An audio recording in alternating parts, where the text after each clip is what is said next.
बिस्मिल्लाहिर्रहमानिर्रहीम। मिज़ाब चैनल के मुअज़्ज़िज़ सामईन अस्सलाम वालेकुम। वो काफ़ी देर बाहर रही और उन लोगों को देखती रही थी, आखिर वो किस तरह से उस पर नज़र रखे हुए हैं। शिफा हर थोड़ी देर के बाद किसी को फ़ोन करती, जबकि मेरी बार बार उसे मुस्कुरा कर देखती। वो दोनों आदमी बाहर ही थे, शायद उन्हें अंदर आने की इजाज़त ना थी, इसलिए तो इतने दिनों से इसने उन लोगों को नहीं देखा। रूह को आज मौका मिला था ये घर ठीक से देखने का। वो जब से आई थी उसने इस घर को ठीक से ना देखा था। वो अपने बर्थडे वाली रात इस घर में आई थी, इसके अगले दिन ही उन लोगों ने इसे किडनैप कर लिया। उसके बाद जो हकीकत उसके सामने आई, उसको ये घर देखने का शौक ही ना रहा था। ये घर ज़रूरत से ज़्यादा बड़ा था, जो कि 2 मंजिलों पर मुश्तमिल था। अंदाज़ा लगाना मुश्किल नहीं था, इस घर में 10 से ज़्यादा रूम्स थे। एक बड़ा सा स्विमिंग पूल, काफ़ी खुला और बड़ा गार्डन, दीवारों के साथ लगे रंग बिरंगे फूलों के पौधे। यहाँ हर रंग हर नस्ल का फूल मौजूद था। वो लोग मुसलसल उस पर नज़र रखे हुए थे,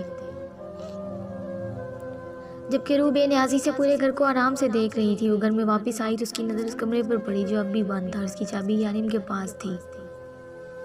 उसने वो देखी थी ये चाबी तब भी यानिम के पास भी, जब वो लोग दूसरे फ्लैट में रहते थे। यानिम एक चाबी हमेशा अपने पास रखता था।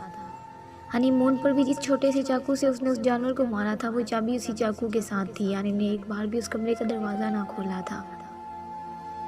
पता नहीं उस कमरे में ऐसा क्या था, सारा घर खुला था, बस ये एक कमरा लॉक था। पता नहीं यारिम ये कमरा लॉक क्यों रखता था। रूह को यकीन हो गया कि मेरी और शिफा अपने अपने काम में मसरूफ़ हो चुकी हैं, तो वो आराम करने का कहकर अपने कमरे में आ गई। उन लोगों को बताना ज़रूरी नहीं था, लेकिन फिर भी उसने कहा था कि उसे कोई डिस्टर्ब ना करे, वो सोना चाहती है। जिस पर शिफा ने मुस्कुरा कर कहा, मैम आप आराम करें, कोई डिस्टर्ब नहीं करेगा। फिर वो अपने कमरे में आ गई। यस सर मैम, बिल्कुल ठीक है, अभी इन्होंने पूरा घर देखा, आप फिक्र ना करें, हम उनका ख्याल रख रहे हैं। शिफा ने कहा था। उसने कुछ खाया या यारिम ने फिक्रमंदी से पूछा। यस सर, उन्होंने अभी लंच किया है और कहा है कि कोई उन्हें डिस्टर्ब ना करे, वो आराम करना चाहती हैं। शिफा ने बताया। हाँ ठीक है, तुम लोग उसे बिल्कुल डिस्टर्ब मत करना। यारिम ने मुतमईन होकर फ़ोन रखा। आजकल रूह रात को भी सुकून से नहीं सोती थी, जिसकी वजह से उसकी तबीयत ठीक नहीं थी। यारिम भी यही चाहता था कि रूह आराम करे और बिल्कुल रिलैक्स हो जाए। वो उस पर बिल्कुल गुस्सा नहीं करता था, ना ही किसी चीज़ को लेकर टेंशन लेने देता। वो जानता था कि रूह आहिस्ता आहिस्ता ही सही, लेकिन इस हकीकत को कबूल कर लेगी कि यारिम क्या है। यारिम चाहकर भी उससे दूर नहीं रह सकता था। वो जानता था कि वो रूह को तकलीफ़ पहुंचा रहा है, वो उसे अपने साथ ज़बरदस्ती रहने पर मजबूर कर रहा है, लेकिन इस मामले में वो खुद भी मजबूर था। वो कमरे में आई और छुपाया हुआ फ़ोन निकाला और फ़ोन में मौजूद एक ही सेव नंबर पर कॉल करने लगी, जो अगले ही सेकंड उठा दी गई थी। हेलो रूह, तुम ठीक हो ना? सारिम ने कहा। रूह उसके जवाब में कुछ भी ना बोल पाई थी। रूह तुम ठीक हो ना? सब कुछ ठीक है ना? यारिम ने तुम्हें कुछ कहा तो नहीं? सारिम ने फिक्रमंदी से पूछा। नहीं मैं ठीक हूँ रूह, बस इतना ही बोली। काश तुम मेरा यकीन कर लेती रूह, मैंने तुम्हें बताया था वो शख्स कैसा है, लेकिन मैं समझ सकता हूँ एक आम सी लड़की के लिए उसके शौहर की हकीकत बर्दाश्त करना बहुत मुश्किल होता है। मैं तुम्हारी फीलिंग्स समझता हूँ रूह, मैं समझता हूँ उस वक्त तुम किस तकलीफ़ से गुजर रही हो, लेकिन तुम फिक्र मत करो, सब कुछ ठीक हो जाएगा। तुम बस मुझे ये बताओ कि यानिम ने तुम्हें कहाँ रखा है। मैं तुम्हारे फ्लैट में भी गया था, लेकिन अब वहाँ कोई नहीं रहता। आखिर यानिम तुम्हें कहाँ लेके गया है? मैं नहीं जानती कि ये जगह कहाँ है, बस ये एक बहुत बड़ा घर है, रूह ने जवाब दिया था। मासूमा शाहिद के साथ तुम्हारे घर जाने वाली थी तुम्हें फ़ोन देने के लिए। हाँ शायद अब मासूमा मेरी मदद कर सके, वो तुम्हारे घर गई थी ना, उसने अब तक मेरी बहुत मदद की है। अगर मासूमा मेरी हेल्प ना करती तो बहुत प्रॉब्लम हो जाती, लेकिन जब से मासूमा तुम्हारे घर से गई है, इसके बाद मेरा उससे रब्ता नहीं हुआ। उसने बस मुझे मैसेज करके बताया था कि वो फ़ोन तुम तक पहुंचा चुकी है। सारिम ने बताया। मुझे यहाँ से निकलना है, मुझे पाकिस्तान वापस जाना है, प्लीज़ मेरी मदद करें, मुझे मेरे घर जाना है, मैं यहाँ इन लोगों के साथ नहीं रह सकती। ये इंसान नहीं हैवान है। यारिम ने मेरे सामने उस आदमी की जान ले ली, वो कहते हुए फूट फूट कर रो दी थी। डू प्लीज़ रोना बंद करो, मैं तुम्हारी तकलीफ़ समझ सकता हूँ, तुम फिक्र मत करो, मैं तुम्हें वहाँ से निकाल लूँगा और आई प्रॉमिस मैं तुम्हें पाकिस्तान वापस भिजवा दूँगा। लेकिन इसके लिए तुम्हें मेरी मदद करनी होगी। कैसी मदद? रूह ने पूछा। देखो रूह, यहाँ यारिम के खिलाफ गवाही कोई नहीं देगा, लेकिन तुमने इसे कत्ल करते हुए देखा है। मैं तुम्हें गवाह के तौर पर अदालत में पेश करना चाहता हूँ, सालिम ने उसे समझाते हुए कहा। मैं कैसे? रूह परेशानी से बोली। रूह तुमने देखा है ना उसने किस तरह से किसी की जान ले ली। मैं जानता हूँ वो शख्स कोई मासूम इंसान ना था, बल्कि वो भी इसी की दुनिया का एक हैवान था, लेकिन हमारा माशरा है कि इंसान को दूसरे इंसान की जान लेने की इजाज़त नहीं देता। देखो रूह, यारिम को जब मैंने पिछली बार गिरफ्तार किया था तब इसकी एक वीडियो मेरे हाथ लगी थी जिसमें उसने कुछ लोगों का कत्ल किया था, लेकिन बहुत ही होशियारी से वो वीडियो मुझसे ले लिया गया। वो वीडियो आज भी उसके पास मौजूद है। वो कभी ऐसी चीज़ ज़ाया नहीं करता। तुम उसके घर में रहती हो, उसके साथ तुम्हें बस वो वीडियो ढूंढना है। उस वीडियो के अलावा एक फ़ाइल है जिसमें यारिम अपने सारे काले कारनामे सेव रखता है। वो जानता है कि वो फ़ाइल से फंस सकता है, लेकिन उसकी वजह यह है कि उसी फ़ाइल की वजह से वो दुबई का डॉन है। उसकी वजह से लोग उससे डरते हैं। इस वीडियो में जिस तरह से उसने ब्लेड से उन लोगों का कत्ल किया था, लोग इस चीज़ से डरते हैं। वो वीडियो यारिम के सब दुश्मनों के पास मौजूद है, लेकिन हमें कोई नहीं देगा और ना ही किसी में इतनी हिम्मत है कि यारिम के खिलाफ उठे। वो तुम्हें ढूंढ कर लानी होगी रूह, हम राब्ते में रहेंगे। तुम ये फ़ोन छुपा देना। मैं जानता हूँ ये तुम्हारे लिए बहुत मुश्किल होगा रूह, लेकिन यारिम जैसे दरिंदे को सलाखों के पीछे पहुँचाने के लिए तुम्हें मेरी मदद करनी होगी। और ये मेरा वादा है कि मैं तुम्हें हमेशा के लिए पाकिस्तान भिजवा दूंगा। सालिम इसके रोने की आवाज़ सुनकर खामोश नहीं हुआ था, क्योंकि वो जानता था कि अगर वो यहाँ पर नरम पड़ गया तो डेविल को कभी सज़ा नहीं दिलवा पाएगा। यारिम को कुछ होगा तो नहीं ना। वो बड़ी मुश्किल से अपने अल्फाज कह पाई थी, मेरा यकीन करो रूह, मैं जितनी कम हो सके उतनी सज़ा यारिम को दिलवाऊंगा। यकीन करो, सज़ा काटने के बाद जब वो तुम्हारे पास वापस आएगा तो इंसान बन के आएगा, हैवान बन के नहीं। मैं तुमसे वादा करता हूँ, मैं यारिम को फांसी नहीं होने दूंगा। बस इतना कह कि उसने फ़ोन बंद कर दिया, जबकि फांसी का नाम सुनकर रूह के रोंगटे खड़े हो चुके थे। फ़ोन बंद होने के बाद रूह काफ़ी देर ऐसे ही रोती रही। क्या वो यारिम के साथ इस तरह से कर सकती थी? वो कैसे अपने ही यारिम को इस तरह से पुलिस के हवाले कर सकती थी? वो कैसे सालिम की बात मानकर वो सबूत ढूंढती? लेकिन ये ज़रूरी भी था। वो सारी ज़िंदगी यारिम को एक कातिल के रूप में नहीं देख सकती थी। उसको एक अच्छा इंसान चाहिए था, एक आम इंसान। उसे किसी भी तरह से यारिम को एक आम जिंदगी देनी थी। सालिम ने उससे वादा किया था कि वो उसे फांसी नहीं होने देगा, चाहे कुछ भी हो जाए, पर कम से कम सज़ा दिलवाने की कोशिश करेगा। इंशाअल्लाह यारिम उसके साथ आम जिंदगी गुजारेगा और यारिम को एक आम जिंदगी की तरफ लाने के लिए वो कुछ भी कर सकती थी। वो सालिम की बातों को सोचते हुए सबूत को ढूंढने के लिए बाहर आई थी कि नज़र सामने वाले कमरे पर पड़ी। न जाने क्यों उसे यकीन था कि यारिम के खिलाफ सबूत उसे इसी कमरे में मिलेंगे। वो उस कमरे के करीब आई और दरवाजे के हैंडल पर हाथ रखकर उसे खोलने की कोशिश करने लगी थी, लेकिन वो लॉक था। अगर नौकर उसे उस कमरे के करीब देख लेते तो ये खबर भी यारिम तक पहुंचा देते। इस वक्त वो दोनों बाहर धूप में बैठी थी। उसे किसी भी तरह यारिम से वो चाबी लेनी थी और उसके लिए इसे यारिम के साथ नॉर्मल होना ज़रूरी था।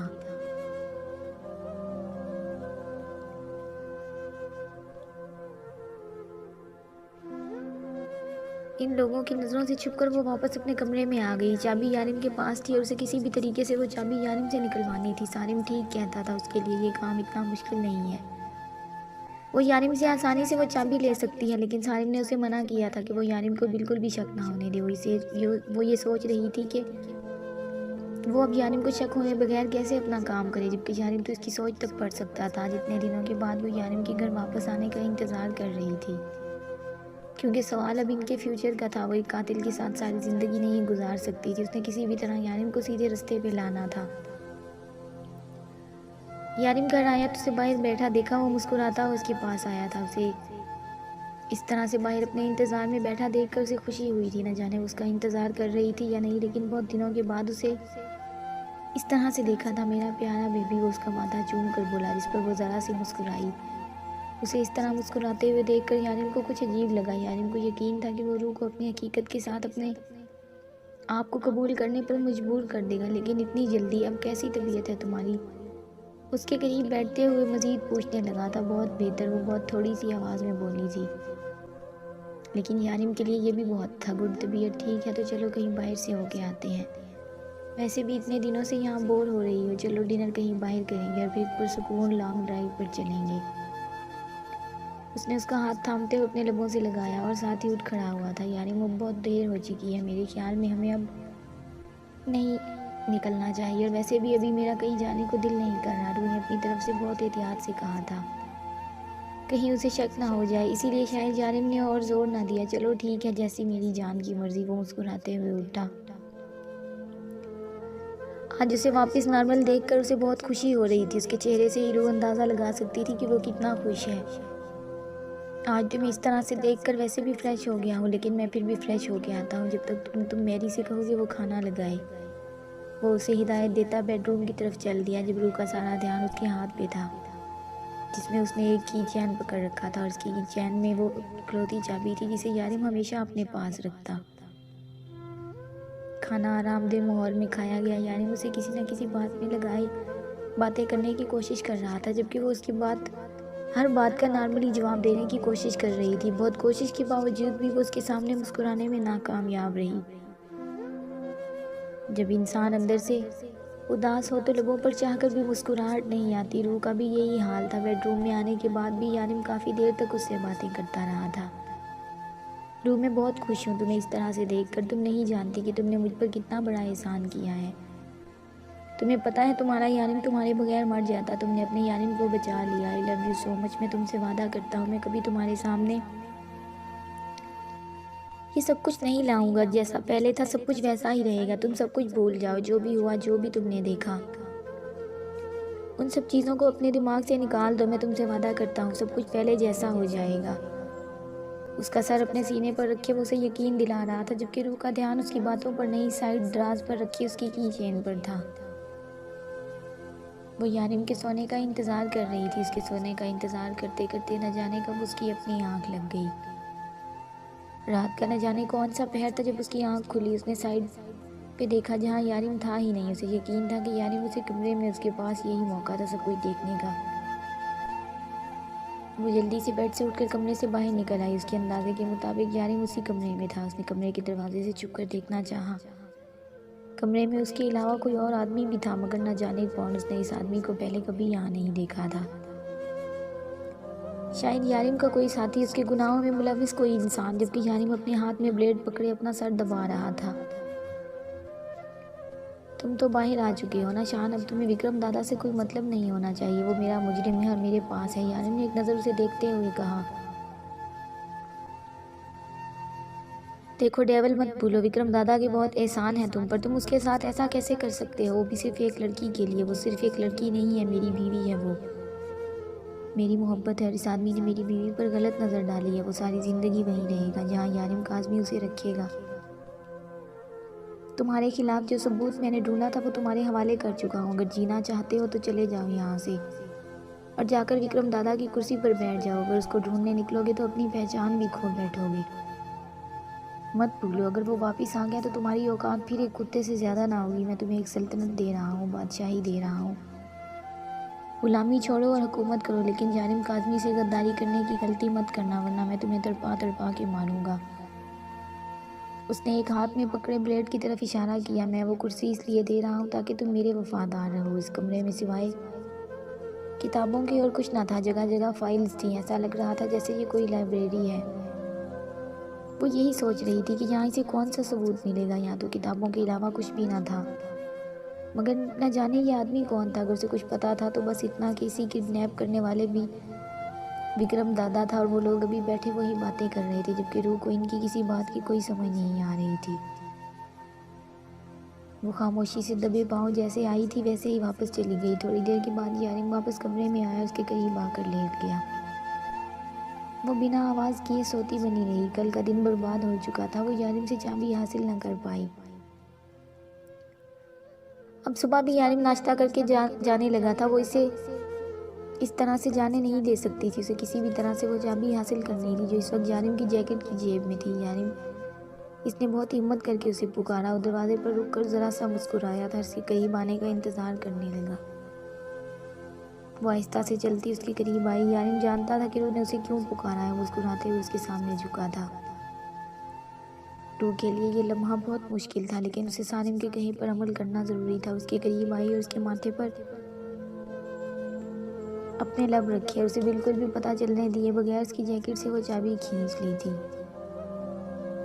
चाबी जब अगले ही लम्हे यारिम ने उसे अपनी बाहों में भर लिया। थैंक यू सो मच रूह, मैं तुम्हें शिकायत का मौका नहीं दूंगा। वो उसका माथा चूमता बाहर निकल गया था, जबकि रूह ने बड़ी मुश्किल से अपने हाथों और दुपट्टे के बीच इसकी चैन वाले चाकू और चाबी को छुपाया था। यारिम मुस्कुराता हुआ बाहर आया। वो आज बहुत खुश था। रूह मेरी जान, तुम सालिम की बातों में आकर भी मेरे साथ इस तरह से कर रही हो। लेकिन तुम मेरे पास हो और मेरे लिए यही बहुत है। और कोई 2 टके का पुलिस वाला और वो जासूस मासूमा तुम्हें मुझसे छीन नहीं सकते, कभी नहीं। तुम भी कितनी भोली हो, किसी की भी बातों में आ जाती हो, लेकिन मैं हूँ ना, मैं तुम्हें किसी की बातों में नहीं आने दूंगा। यारिम ने सोचते हुए अपनी जैकेट की जेब में हाथ डाला जहाँ उसकी की चेन गायब थी। हाय मेरी मासूम सी जोड़नी, वो उसे याद करके मुस्कुराया। यारिम सीधा ऑफिस आया था जहाँ पर खिजर उसका इंतज़ार कर रहा था। उसे मुस्कुराता देखकर खिजर को हैरानगी हुई, क्योंकि पिछले कुछ दिनों से यारिम बहुत परेशान रहने लगा था। क्या बात है, आज तो तुम खुश लग रहे हो, खिजर ने पूछा। क्यों भाई, मेरे खुश रहने पर पाबंदी है? यारिम ने उल्टा सवाल किया। नहीं, कोई पाबंदी तो नहीं है, मगर पिछले कुछ दिनों से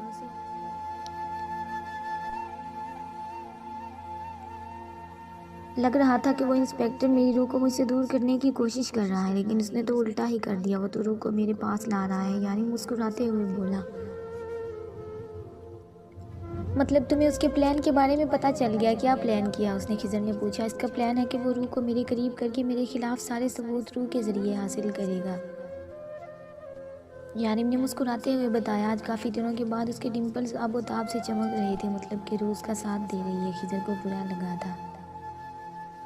नहीं खिजर, मेरी रूह बहुत मासूम है, वो सब कुछ मेरे लिए कर रही है, वो मुझे बचाना चाहती है। यारिम के लहजे में उसके लिए बहुत मोहब्बत थी। लेकिन डेविल, तुमने वो फ़ोन उस तक पहुंचने ही क्यों दिया? अगर तुम मासूमा को अपने घर नहीं जाने देते तो वो फ़ोन रूह तक ना पहुंचता, और ना ही वो सारिम से राब्ता कर पाती। तुम नहीं समझोगे खिजर, मैं जानना चाहता था कि वो आदमी मेरी रूह को किस हद तक मेरे खिलाफ कर सकता है। तुम्हें पता है रूह ने क्या किया? इस बेवकूफ़ ने वो फ़ोन मुझसे छुपाने की जगह मेरी ही अलमारी में मेरे ही कपड़ों के नीचे रख दिया। इस बेचारी को तो ठीक से चीज़ें छुपाना भी नहीं आती। तुमने पूछा नहीं कि फ़ोन कहाँ से आया? खिजर ने मुस्कुरा कर पूछा। नहीं यार, बेचारी कंफ्यूज हो जाती है। वैसे भी झूठ बोलते वक्त इतनी कांप रही होती है कि साफ पता चल रहा होता है कि वो झूठ बोल रही है, मगर फिर भी मेरी हिम्मत देखो, मुझे अभी तक पता नहीं चला कि रूह झूठ बोल रही है। यारिम की बात पर खिजर कहका लगाकर हंसा था। आज सुबह उसने बड़ी होशियारी से मेरी जैकेट से की चेन निकाल ली ताकि वो उस रूम में जाकर मेरे खिलाफ सबूत इकट्ठे करे, यारिम ने मुस्कुराते हुए बताया। वो तुम्हारे खिलाफ सबूत निकाल सकती है वहाँ से, तुम इतने बेफिक्र कैसे हो? खिजर परेशानी से बोला था। परेशान क्यों हो रहे हो? वो कितनी स्मार्ट है, मैं बता तो चुका हूँ तुम्हें।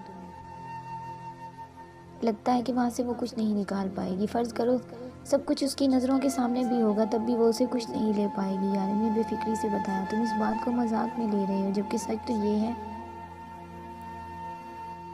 कि उसका मासूम दिमाग ये चालाकियाँ सोच ही नहीं सकता। ना तो उसने ऐसी ज़िंदगी जी है और ना ही वो ऐसी ज़िंदगी के बारे में कुछ जानती है। जान जाएगी, मेरे साथ रहेगी तो आहिस्ता आहिस्ता सब कुछ जान जाएगी। जानती हो खिजर, मैंने उससे कहा कि हम नॉर्मल ज़िंदगी गुजारते हैं, तुम्हें इस सब में पढ़ने की ज़रूरत ही नहीं है, लेकिन फिर भी वो सब कुछ जानना चाहती है। अगर उसने सब कुछ जानना है तो मैं उसे सब कुछ ज़रूर बताऊंगा। मेरा भी यही ख्याल है कि उसे पता होना चाहिए कि उसका शौहर क्या चीज़ है, और इसके बाद भी उसे मेरे साथ ही रहना होगा। ये जो उसे लगता है ना कि मुझे अंदर करवा के वो वापस पाकिस्तान चली जाएगी, उसकी ये गलत फहमी मैं चुटकियों में दूर कर सकता हूँ और करूँगा। मैं उसे ज़रूरत से ज़्यादा डील दे रहा हूँ, मेरे ख्याल में अब उसे पता चल जाना चाहिए। लेकिन इससे पहले इस सारिम को भी इसकी औकात दिखाना ज़रूरी है। उसे लगता है मेरी बीवी को मेरे खिलाफ करके वो मुझे अंदर करवा देगा, लेकिन वो ये नहीं जानता कि डेविल के लिए सब बराबर हैं, और डेविल के कानून में रूह को भी सज़ा मिलेगी। यहाँ पर गलती करने वालों के लिए कोई माफ़ी नहीं है, चाहे गलती करने वाली मेरी जान ही क्यों ना हो। अगर उसने मुझसे दूर जाने की कोशिश की ना खिजर, तो बहुत पछताएगी। इसकी आंखों में शदीद गुस्सा था। खिजर को रूह पर तरस आ रहा था। ज़रा उस जासूस को बुलाना यहाँ, जो हमें बेवकूफ़ समझकर अपने आप को बहुत स्मार्ट समझ रही है। आज उसकी भी गलतफहमी दूर कर देते हैं। यारिम ने कहा तो खिजर हाँ में गर्दन हिलाता बाहर निकल गया। चाबी रूह के हाथ लग चुकी थी। मेरी और शिफा इस वक्त बाहर बैठी धूप सेक रही थी। उसे समझ नहीं आ रहा था कि आज दोनों उस पर नज़र क्यों नहीं रखे हुए। उसने अपने दिमाग से सोची झटकते हुए खुदा का शुक्र अदा किया और इस कमरे में आ गई। कमरे को अच्छे से अंदर से लॉक किया ताकि कोई भी ना आ सके और किसी को शक भी ना हो। फिर उसने कमरे की तलाशी लेना शुरू की। उसने एक फाइल चेक की जिसमें उसे कुछ भी समझ नहीं आया। टेबल पर लैपटॉप पड़ा था, शायद इसमें कुछ मिल जाता। लैपटॉप चलाना उसे नहीं आता था, और यारिम अपने खिलाफ ऐसे सबूत जो उसे फांसी के फंदे तक पहुंचा सकते हैं वो इस तरह से सामने तो नहीं रखेगा। वो बिल्कुल सारिम के दिमाग पर चल रही थी। सारिम ने उसे जो कुछ कह रखा था वो बिल्कुल वैसे ही कर रही थी। उसने अपना छुपाया हुआ फ़ोन निकाला और सारिम को फ़ोन किया। सारिम भी उसे जो जो फाइल चेक करने को कहता वो करने लगी। फिर सारिम ने उसे लैपटॉप खोलने को कहा। उसने वैसा ही किया और जो चीज़ उसे लैपटॉप पर नज़र आई उसने सब कुछ बता दिया। सारिम ने कई फाइल्स खुलाई, बहुत कुछ चेक करवाया, लेकिन उसके बावजूद भी वो कुछ भी पता न लगवा पाया था। रूह कहाँ है? उसने शिफा से फ़ोन पर पूछा। सर वो आपके ऑफिस रूम में है, शिफा ने बताया था। अच्छा लंच किया? उसने यारिम ने पूछा। नहीं सर, मैं गई थी पूछने, उन्होंने कहा कि इस वक्त उनका कुछ भी खाने का मूड नहीं है। अच्छा ठीक है, जब इस कमरे से निकल कर अपने कमरे में जाए तो फिर से पूछना, और अगर तब भी मना कर दिया तो मुझे फ़ोन करना। Okay sir. बस इतना कहते हुए फ़ोन बंद हो गया था। बेवकूफ़ लड़की, जासूसी बाद में भी तो कर सकती है, पहले कुछ खा तो ले, पता तो चले कितनी जासूसी कर चुकी है। वो अपना लैपटॉप ऑन करते हुए मुस्कुराया था और ऑफिस रूम में लगे कैमरे की मदद से उसे देखने लगा। हल्के गुलाबी रंग के सादा से सूट में दुपट्टा कमर पर बांधे अपना मिशन बखूबी सर अंजाम दे रही थी वो। गुड गर्ल, मेरी क्यूट सी जासूसन, सब कुछ करना मगर सामने टेबल पर पड़ी USB चेक मत करना। वो मुस्कुराते हुए उसे देखने लगा था। वो फ़ोन कान से लगाए सारिम की सारी हिदायत पर अमल कर रही थी। फिर थोड़ी देर के बाद उसने अपने हाथ और दुपट्टे के बीच में अच्छे से अपना फ़ोन छुपाने की कोशिश की, क्योंकि काफ़ी हद तक नाकाम रही थी। वैसे भी वहाँ कौन था जो उसकी चोरी पकड़ने वाला था। फिर थोड़ी देर के बाद कमरे से बाहर निकली तो यारिम ने लैपटॉप ऑफ कर दिया। इस वक्त मासूमा उसके सामने बैठी थी और अपने आप को बहुत कॉन्फिडेंस जाहिर कर रही थी। जब यारिम ने साइड टेबल से कुछ नोटों की गुड्डियाँ निकाल कर उसके सामने रखी थी, फिर कुछ कागजात निकाले। ये रहा तुम्हारा पासपोर्ट और वीज़ा, तुम यहाँ से जा रही हो। यारिम ने ऑर्डर दिया था। मगर सर मैं तो आप लोगों के साथ काम करने आई थी, मुझे मेरे बाबा की मौत का बदला लेना है, आप मुझे इस तरह से वापस नहीं भेज सकती। मासूमा ने एक नज़र शारिफ को देखा, क्योंकि वो जानती थी और कोई उसका साथ दे या ना दे, लेकिन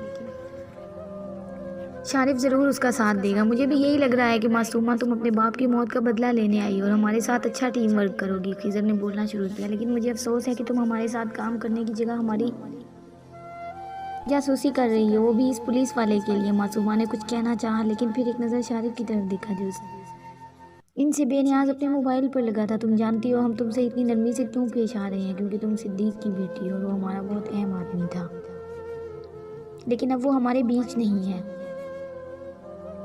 तुम्हारे यहाँ आने से हमें खुशी हुई थी मासूमा, लेकिन हमें ये जानकर बहुत दुख हुआ कि तुम उन लोगों का साथ दे रही हो जिन्होंने तुम्हारे बाप को मार दिया। हाँ मासूमा, तुम्हारे बाप का कत्ल करने वाले कोई गुंडे नहीं थे, बल्कि ये पुलिस वाले थे। पुलिस ने उसे सच्चाई पता लगाने के लिए इतना टॉर्चर किया था कि उसे जिंदा ज़मीन में दफना दिया, और तुम उन पुलिस वालों का साथ दे रही हो। और हमें देखो, हम फिर भी तुमसे नरमी से पेश आ रहे हैं।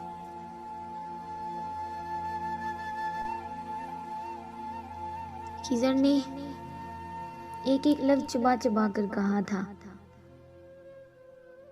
हम तुम्हें वापस भेज रहे हैं, हमें तुम्हारी ज़रूरत नहीं है। तुम वो वाहिद लड़की हो जो डेविल के साथ गद्दारी करके भी जिंदा हो, और वो भी सिर्फ तुम्हारे बाप की वजह से। लहजे में नरमी जबकि ज़बान से कड़वे अल्फाज वो बोल रहा था, जबकि शारिफ बेनियाजी से अपने मोबाइल पर PUBG खेल रहा था।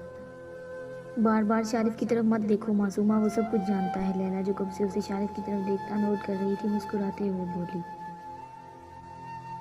यस डार्लिंग, और मैं ये सब कुछ उस दिन से जानता हूँ जब रूह के घर पे तुमने कहा था कि तुम अपनी माँ से बात कर रही हो, जबकि अब सब जानते हैं कि सिद्दीक आखिरी बार पाकिस्तान अपनी बीवी की मौत पर गया था। अगर मैं चाहता तो मैं वहीं बोल सकता था कि तुम्हारी माँ मर चुकी है, तुम किस माँ से बात कर रही हो, कहीं तुम्हारा राब्ता ऊपर से तो नहीं। उसने आसमान की तरफ इशारा करते हुए मासूमियत से पूछा। मुझे अफसोस है मासूमा, तुम उन लोगों का साथ दे रही हो जो तुम्हारे बाप के कातिल हैं। मैं जानता हूँ कि तुम सारिम के लिए अपने दिल में नरम जज्बात रखती हो,